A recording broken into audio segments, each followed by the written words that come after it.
আসসালামু আলাইকুম রহমতুল্লাহ। আধুনিক খতনা বাংলাদেশের পক্ষ থেকে সবাইকে স্বাগত। তুর্কি অ্যালিসিয়াম ডিভাইস বা ডিভাইস কসমেটিক্স খাতনা, যেটাকে আমরা অনেকে ডিভাইস কসমেটিক্স খাতনা বলি। এই ডিভাইস কসমেটিক্স খাতনা কতটুকু নিরাপদ? তুর্কি অ্যালিসিয়াম ডিভাইস এটি মূলত তুরস্কের ডক্টর বেদাত আলী স্যার উনি তৈরি করেছেন। এটি ওয়ার্ল্ড হেলথ অর্গানাইজেশন কর্তৃক স্বীকৃত। তুর্কি ডিভাইস খতনা এখানে কোনো প্রকার সেলাই বা ব্যান্ডেজের প্রয়োজন হয় না। বাচ্চা প্রথম দিন থেকেই হাঁটা চলাচল, স্বাভাবিক যে চলাফেরা সবকিছু করতে পারে।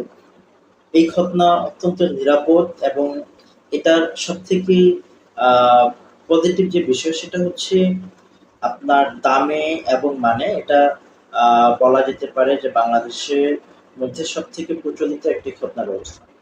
এবং এই খতনার অন্যতম আরেকটি ভালো বিষয় হচ্ছে এই খতনা ডিভাইসটা ফিটিং করার পর কোনো প্রকার ব্লিডিং করার কোনো পসিবিলিটি থাকে না। অর্থাৎ বাচ্চা একেবারে স্বাভাবিকভাবে ব্লিডিং লেস একটা খতনা হয়। তবে এই ক্ষেত্রে অবশ্যই আপনাদেরকে দক্ষ খতনা সার্জন বা প্র্যাকটিশনারকে আপনাদের বেছে নিতে হবে তুর্কি ডিভাইসের মাধ্যমে খতনা করাতে চাইলে।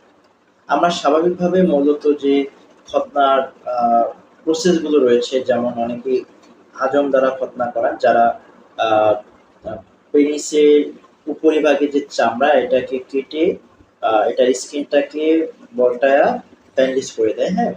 তারপর হচ্ছে ম্যানুয়াল যে খাতনা ডাক্তাররা করেন অনেক সময় সেটা হচ্ছে আ শিলের মাধ্যমে যে খতনাটা করা হয়। হ্যাঁ?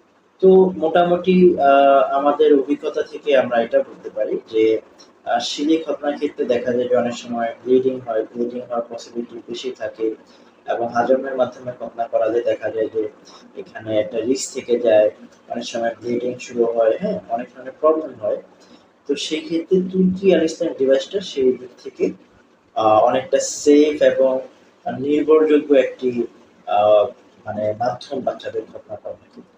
তবে সেক্ষেত্রে অবশ্যই আপনাকে দক্ষ খতনা সার্জন বা তুর্কি অ্যালিসিয়াম ডিভাইসের মাধ্যমে দক্ষ এমন কাউকে দিয়ে যদি আপনারা খতনা করাতে পারেন, সেক্ষেত্রে নিশ্চিন্তে নির্ভয়ে আপনারা তুর্কি অ্যালিসিয়াম ডিভাইসের মাধ্যমে খতনা করতে পারেন। এটি অত্যন্ত নিরাপদ একটি খতনা ব্যবস্থা। আরো যদি আপনাদের কোনো প্রশ্ন থাকে আধুনিক খতনা বাংলাদেশে কমেন্ট বক্সে আপনারা জানাতে পারেন এবং এই জাতীয় ভিডিও পেতে আমাদের চ্যানেলটি সাবস্ক্রাইব করবেন। আসসালামু আলাইকুম ওয়া রাহমাতুল্লাহ।